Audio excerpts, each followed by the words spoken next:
دیکھو ایک چیز کا خوب خیال کرو، اپنے آپ کو ہمیں عملی زندگی سے جوڑنا پڑے گا۔ یہ تو آج اجتماعی دعا ہوئی، حقیقت بتاؤں مجھ سے اجتماعی دعا نہیں مانگی جاتی۔ اللہ کا بڑا فضل ہے، مجھے عادت ہے کبھی کبھار، میں نہیں کہہ رہا کہ کوئی بہت نیک ہوں، جب بھی کچھ توفیق ٹوٹی پھوٹی ملتی ہے دعا مانگنے کا لطف تنہائی میں آتا ہے۔ یہ تو اس لیے تاکہ لوگوں کو تھوڑا سا دعا مانگنے کا سلیقہ آ جائے، تھوڑا سا اللہ کے سامنے گڑ گڑانے کا ذوق پیدا ہو جائے۔ لیکن ہمارے ہاں جیسے ایسے لوگ آپ کو ملیں گے جو سال میں ایک دفعہ نہاتے ہیں عید کے دن، وہ بھی کوئی مشورہ دیتا ہے ان کو، تو ایسے لوگ بھی ہول سیل کے حساب سے موجود ہیں جو سال میں ایک دفعہ دعا کرتے ہیں، اور وہ اس لیے دعا میں آتے ہیں کہ چلو کبھی زندگی میں توفیق نہیں ملی تو آج ختم قرآن ہے، دعا میں شریک ہو جاؤ۔ غنیمت ہے، یہ نہ ہونے سے یہ بھی بہتر ہے۔ لیکن حقیقت یہ ہے کہ جس کو تنہائیوں میں اللہ کے سامنے مانگنے کی عادت کا چسکا لگ گیا اس کی زندگی بن جاتی ہے۔ ہر ایک کا اپنا تجزیہ ہوتا ہے نا، بزرگوں کے ارشادات بھی ہوتے ہیں، فلاں بزرگ نے یہ فرمایا، فلاں نے یہ فرمایا، فلاں نے یہ ہوتا ہے نا، ان کے اپنے ذوق ہوتے ہیں۔ میں بزرگ تو نہیں ہوں لیکن آج کل فرما بہت کچھ رہا ہوں، تو اگر آپ کہہ سکتے ہیں جی میں نے یہ فرمایا، فرمانے پر گورنمنٹ کی طرف سے کوئی پابندی نہیں ہے، اور تجربے انسان شیئر کر سکتا ہے، اس پہ بھی کوئی پابندی نہیں ہے۔ یہ میں اس لیے کہہ رہا ہوں کہ یہ نہ سمجھے کہ مفتی صاحب بہت بڑے آج کل بزرگ بنے ہوئے ہیں اور آج کل فرمانا بھی شروع کر دیا انہوں نے، فرمودات ہوتے ہیں نا بزرگوں کے۔ ایک بات خوب اچھی طرح سمجھ لیں کہ دعا سے زیادہ مشکل عبادت میرے علم میں کوئی نہیں ہے۔ دنیا کا سب سے مشکل کام کیا ہے؟ دعا مانگ، اور دعا سے بڑی عبادت بھی کوئی بولو نا بھائی نہیں ہے۔ مشکل بھی اور سب سے بڑی کا مطلب کیا ہے؟ اللہ کا قرب، اللہ سے تعلق، اللہ سے محبت، اللہ اور بندے کا لنک جتنا دعا کے ذریعے بنتا ہے، میرا اپنا تجربہ یہ ہے کہ اتنا کسی اور عبادت سے نہیں، حتیٰ کہ روزے، زکوٰۃ، نماز سے بھی نہیں بنتا۔ میرا تجربہ ہے، غلط بھی ہو سکتا ہے۔ ابھی میں نے ارشاد فرمانا بولا تھا نا، ارشاد فرمایا پر تو آپ تھکے ہوئے بھی ہیں، تھوڑا سا چٹکلے بھی سنا دیتا ہوں۔ فرمایا پہ بہت دفعہ ایک لطیفہ سنا چکا ہوں، نئے لوگ آ جاتے ہیں۔ ہمارے ایک دوست تبلیغی جماعت میں گئے، کوئی دیہاتی بھی ان کے ساتھ تھے۔ جب انہوں نے بیان شروع کیا کسی گاؤں میں، تو بیان میں کہنے لگے فرمایا جو آدمی نماز نہیں پڑھتا وہ ایسے ہے جیسے زنا کرنے والا، فرمایا جو آدمی نماز نہیں پڑھتا وہ ایسے جیسے قتل کرنے والا، فرمایا ایسے فرمایا کیا کہہ کے حدیثیں آ رہی ہیں۔ یہ صاحب کہتے ہیں میں نے سوچا کہ یار یہ حدیثیں آج میں پہلی مرتبہ سن رہا ہوں، فرمایا ہم نے تو کبھی نہیں سنا کہ نبی نے ایسے فرمایا۔ کہہ رہے میں نے بیان کے بعد اس کو پکڑ لیا کہ یار آج تو نے اتنا کچھ کہا کہ فرمایا، ہم جب کہتے ہیں فرمایا تو مراد نبی نے فرمایا نا، تو یار یہ جو اتنی ساری حدیثیں تو سنا رہا ہے کہ جو نماز نہیں پڑھتا ایسے جیسے قتل کیا، جو نماز نہیں پڑھتا ایسے جیسے زنا کیا، تو کس نے یہ فرمایا؟ کہہ رہے ہم نے فرمایا۔ کیا کہہ رہے؟ ہم نے فرمایا۔ ہم نے کہا بھائی یہ تیرے فرمودات کے لیے لوگ یہاں نہیں بیٹھ، کچھ بھی فرما دیتے۔ لیکن جیسے اس نے کچھ بھی فرما دیا، گورنمنٹ کی طرف سے فرمانے پر پابندی نہیں ہے، لیکن اس نے تو ویسے ہی فرما دیا نا۔ لیکن میں جو کچھ فرما رہا ہوں اس کے پیچھے ایک تجربہ ہے، ایک لاجک ہے، ایک دلیل ہے، ایسے ہی ہوائی بات نہیں ہے۔ سب سے زیادہ انسان کو اللہ کے قریب کرنے والی عبادت دعا۔ سب سے مشکل عبادت بھی کون سی ہے؟ بولو، دعا۔ آپ کہیں گے یار یہ کہاں سے مشکل ہو، روزہ کتنا مشکل ہے، صبح سحری میں اٹھو، سارا دن جو ہے وہ نہ کھاؤ نہ پیو۔ بہت سے لوگ کہتے ہیں روزے میں اللہ صرف ایک گھونٹ چائے کی اجازت دے دیتا نا۔ صبح جب سحری کے بعد فجر پڑھ کے 1 گھنٹہ سو کے جب اٹھتے ہیں تو ایسا لگتا ہے جیسے قبر سے کسی مردے کو اکھاڑا جا رہا ہے، عجیب سی حالت ہوتی ہے نا اس وقت۔ اسی طرح آفس میں پہنچ جاتے ہیں، پھر اگر ایک آدھ گھونٹ چائے پینے کی اجازت ہوتی کیسے فریش ہو جاتے، لیکن اللہ نے اجازت نہیں دی۔ تو آپ کہہ سکتے ہیں اتنی مشکل عبادت روزہ، مفتی صاحب کہہ رہے ہیں نہیں دعا مانگنا اس سے بھی زیادہ مشکل۔ نماز کتنی مشکل عبادت، لیکن مولانا صاحب کہہ رہے ہیں یہ فرمایا بھی وہی فرمایا ہے جو اس نے فرمایا تھا۔ یہ کیا ہو رہا ہے بھائی؟ اس کو دنیا میں سب سے مشکل بات پتہ ہے کیا ہے؟ الفلاحیہ کا اسپیکر ٹھیک ہو جائے۔ حقیقت یہ کبھی ٹھیک، دیکھو اسٹائل دیکھو, ادھر بھی ڈالا ہوا ہے, ادھر بھی رکھا ہوا ہے, ادھر ایک اور لگا ہوا ہے, پھر بھی بیچارے لگے رہتے ہیں. یہ کہتے ہیں جنات ہیں. تو آپ کہہ سکتے ہیں بھائی کیسے مشکل ہے. اصل میں دعا, اور ایک اور اشکال ہوگا, آپ کہتے ہیں لوگ تو بہت دعائیں مانگتے رہتے ہیں. کتنی دعائیں مانگتے ہیں نا, صبح شام دعائیں مارکیٹ میں چل رہی ہیں ہول سیل کے حساب سے. اصل میں وہ دعائیں پڑھی جا رہی ہیں, مانگی بولو. دعا پڑھنا بہت آسان ہے. یونس علیہ السلام نے مچھلی کے پیٹ میں لا الہ الا انت سبحانک انی کنت من الظالمین کہہ کے دعا پڑھی نہیں تھی, یہ دعا مانگی تھی. اور ہم کیا کر رہے ہوتے ہیں, پڑھ رہے ہوتے. جتنے مرد یہاں بیٹھے ہیں, جتنی خواتین بیان سن رہی ہیں اوپر, ان سے گزارش ہے کہ اپنے معمولات میں دعا کا اضافہ کریں اور اللہ سے دعا مانگنے کا معمول بنائیں. دعا مشکل کیوں ہے یہ میں بتانا چاہ رہا تھا. باقی جتنی عبادتیں ہیں ان میں کتنی ٹینشن ہوتی ہے, وضو کرو, پھر چل کے آؤ, صبح سحری میں اٹھو, روزہ رکھو. دعا میں تو کچھ بھی نہیں ہے, یوں کرو اور پڑھنا شروع کر دو. اصل میں دعا نام ہے دل کے لگنے کا, جذبے کے ساتھ مانگنے کا. شیطان انسان کو یہ باور کراتا ہے کہ تو مانگتا ہے ملے گا تجھے کچھ بھی نہیں, اس لیے مانگتا ہے ہی نہیں, پڑھتا ہے. کیونکہ جب مانگ رہے ہوتے ہیں نا تو پتا ہوتا ہے کہ ملنے والا بولو کچھ بھی نہیں ہے. لیکن چونکہ مسلمان ہیں شاید ٹرائی کر کے دیکھتے ہیں, شاید کچھ ہو جائے, تو زبان تھوڑی گھس جائے گی. اس جذبے سے جب دعا مانگی جاتی ہے تو وہ دعا نہیں کہلاتی. دعا کا مطلب یہ ہوتا ہے کہ میں نے جس کے دربار میں ہاتھ پھیلائے ہیں وہ بڑا جواد اور کریم ہے. اور نبی نے فرمایا اللہ کو اس بات سے شرم اور حیا آتی ہے کہ کوئی اس کے سامنے ہاتھ اٹھائے اور اللہ ان ہاتھوں کو خالی واپس کر دے. جیسے علاقے کا سیٹھ ہو, سخی بھی ہو, کوئی بھکاری اس کے پاس آئے اور وہ سیٹھ اسے دھکے دے کے نکال دے تو اسے شرم آئے گی اگر وہ غیرت مند ہوگا. تو اللہ سے زیادہ غیرت مند دنیا میں کوئی بھی نہیں ہے.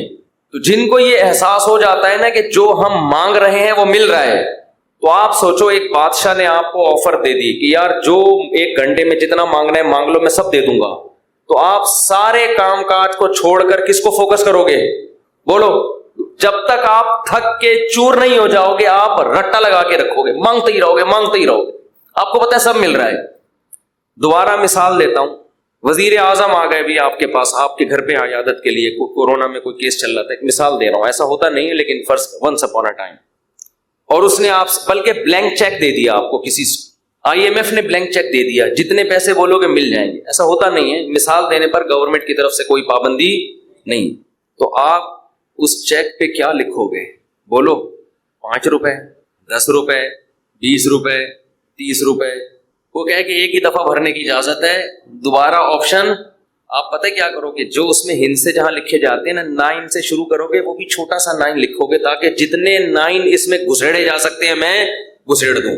ایسا ہی ہوگا نا, چھوٹا سا 9 تاکہ بینک والا چشمہ لگا کے دیکھے. 9 یعنی 9 ارب 9 کھرب 99 ارب 99 کروڑ 99 لاکھ 99,999. کیا خیال ہے, نہیں یاری بات, میرا خیال ہے 9 کھرب سے بھی زیادہ اگر کوئی ہنسا ہوگا نا وہ بھی گھسڑ دو گے اس کو. 9 کھرب سے اوپر کیا ہوتا ہے 99 کھرب, 9 کھرب نہیں, سوری غلطی ہوگی, یہ پورے 10 کھرب کا نقصان ہو رہا ہے بھائی. 99 کھرب 99 ارب 99 کروڑ 99 لاکھ 99,999 کا چیک بنا کے دو گے کہ نہیں دو گے, بشرطے کہ یقین ہو کہ یہ میں خواب نہیں دیکھ رہا. ورنہ بعض دفعہ آدمی کی آنکھ بھی کھل جاتی ہے ایسے موقع پہ. وہ ایک آدمی کی لاٹری نکلی نا اسی 99 کھرب روپے کی, یہ بہت 5 ارب کی لاٹری نکل آئی. تو جنہوں کی جو کمپنی تھی, جو بھی لاٹری جنہوں نے دی, انہوں نے کہا کہ یار کسی ماہر نفسیات کو بھیجنا چاہیے جو اس کو بتائے کہ تمہاری 5 ارب روپے کی لاٹری نکلی ہے, کیونکہ ایک دم سے بتا دیا تو خوشی سے مر بھی سکتا ہے یہ.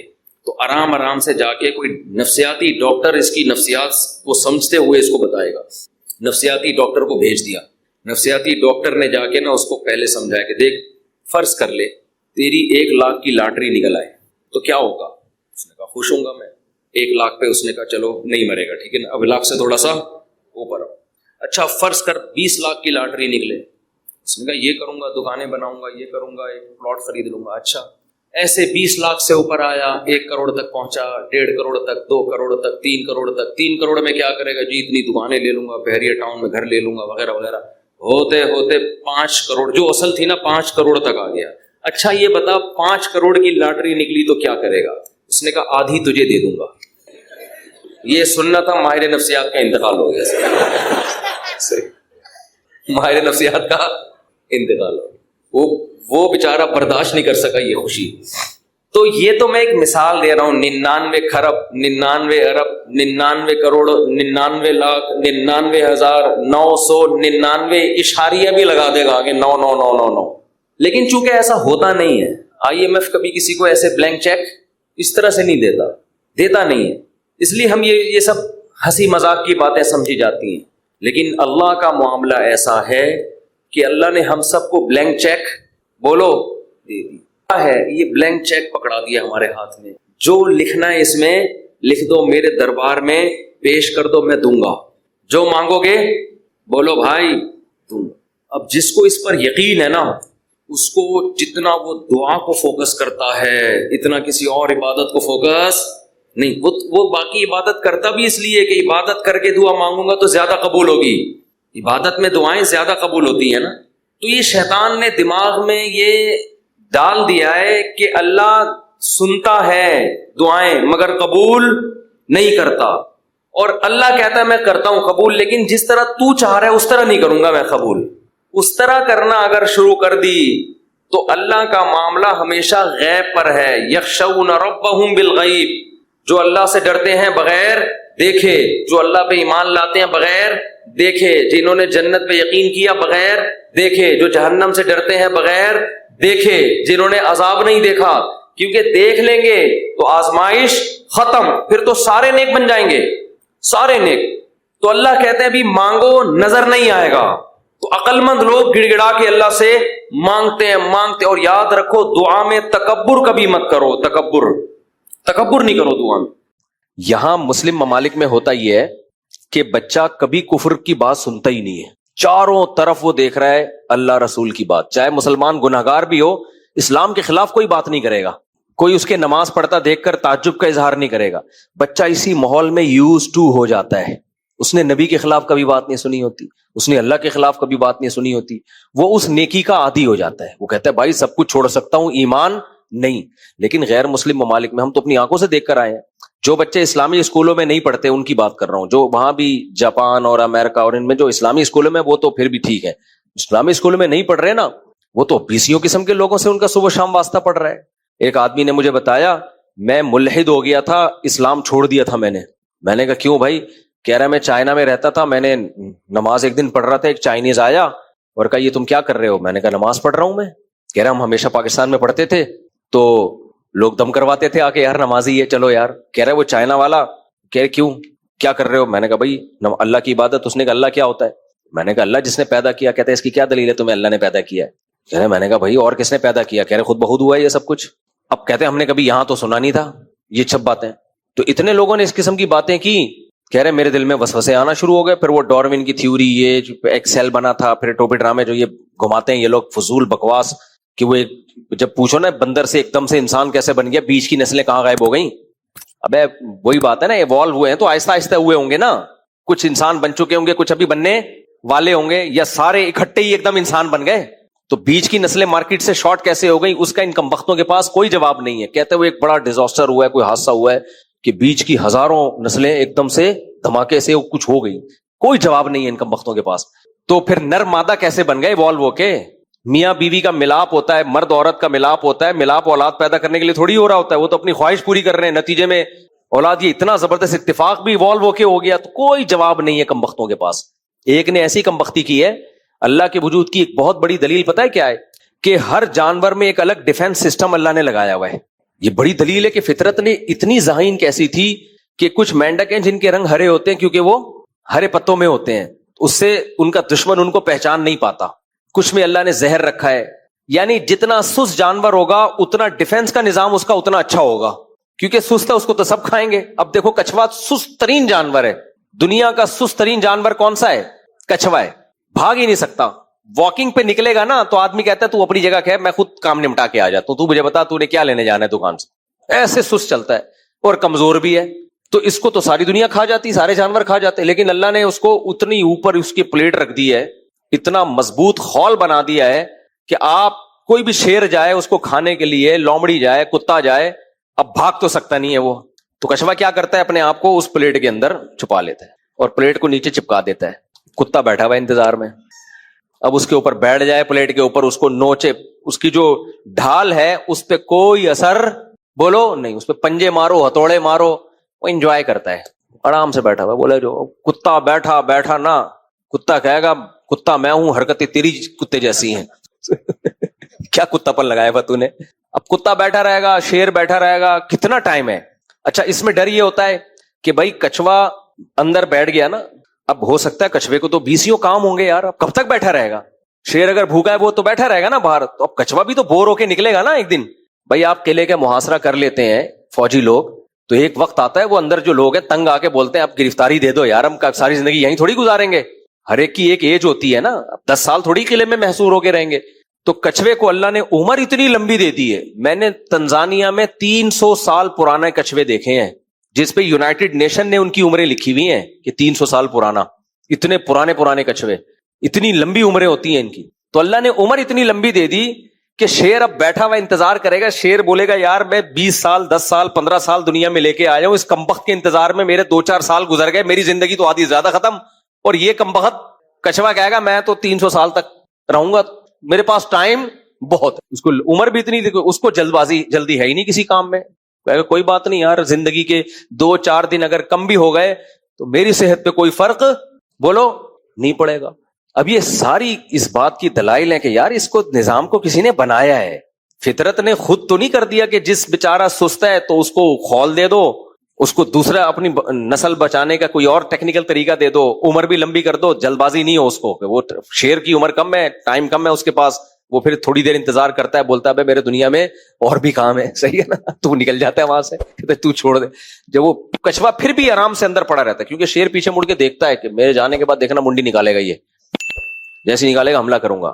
کچھوا کہتا ہے تو جا, شیر چلا جائے گا, کچھوا اگلے دن منڈی نکالے گا, بولے گا میرے پاس نہیں ہے, میرے پاس بہت, پھر تھوڑا سا جائے گا یوں کر کے, پھر دیکھے گا کوئی چیتا آ رہا ہے, چلو پھر بیٹھ گیا آرام سے. تو یار یہ نظام کسی نے بنایا ہے بھائی, یہ خود بخود نہیں ہو سکتا.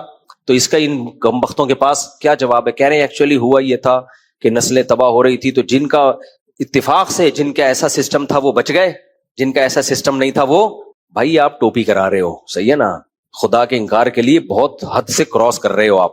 مور کے جو اتنے خوبصورت پر ہیں, یہ ایوالو ہونے کا نتیجہ, دنیا میں مور ہی کیوں پر پھیلا کے گھومتا ہے, ناچ دکھاتا ہے, اپنے پروں کی نمائش کرتا ہے, کوئی اور پرندہ اس طرح سے نمائش کیوں نہیں کرتا؟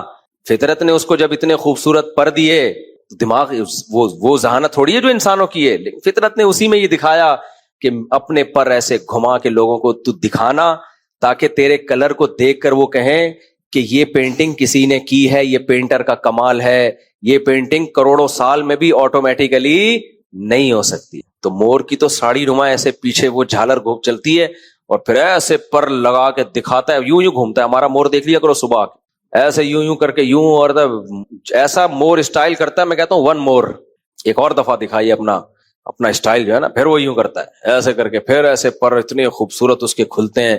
تو بھائی یہ فطرت کی عکاسی ہے. تو خیر ہم کہاں سے کہاں چلے گئے. تو وہ دیکھو وہ چائنا میں جب چاروں طرف اوٹ پٹانگ باتیں سن رہا ہے بیکار قسم کی, خدا کو کس نے بنایا, پھر خدا, تو وہ کہتے ہیں میں تو پاگل ہو گیا, میں نے نماز ہی چھوڑ دی, ایسے وسوسے آئے. خیر اللہ نے اس کو پھر ہدایت دی دوبارہ. تو اسی وجہ سے بہت زیادہ اس کا علماء اہتمام کرتے ہیں, بھائی بچے کو ماحول کیا دو, دینی ماحول, وہ چاروں طرف بات ہی اچھی سنے, سچ کی بات, اللہ رسول کی بات, ماں باپ کی اطاعت کی بات. اور میں بار بار جو کہتا ہوں کہ اپنے جلدی شادیاں کرو, بچے پیدا کرو, پھر اپنے بچوں کے سامنے اپنے ماں باپ کی خدمت کرو, تاکہ بچے یوز ٹو ہو جائیں کہ یار کلچر ہے ہمارا, میرے باپ اپنے باپ کی خدمت کرتا ہے تو ہمیں اپنے باپ کی خدمت کرنی پڑے گی. پریکٹیکلی زبانی تقریر میں تھوڑی ہوتا ہے, اس کو وہ ماحول دے دو, ایسا ماحول دے دو, یعنی ماحول کا مطلب عمل کر کے دکھاؤ. دیکھو فوج میں جب ٹریننگ دیتے ہیں تو کیا ترغیبیں دیتے ہیں, دنیا کی کسی آرمی میں دیکھا کہ آفیسر ترغیب دیتا ہو کہ دیکھو تم سب نے کل صبح اٹھ کے 1 گھنٹہ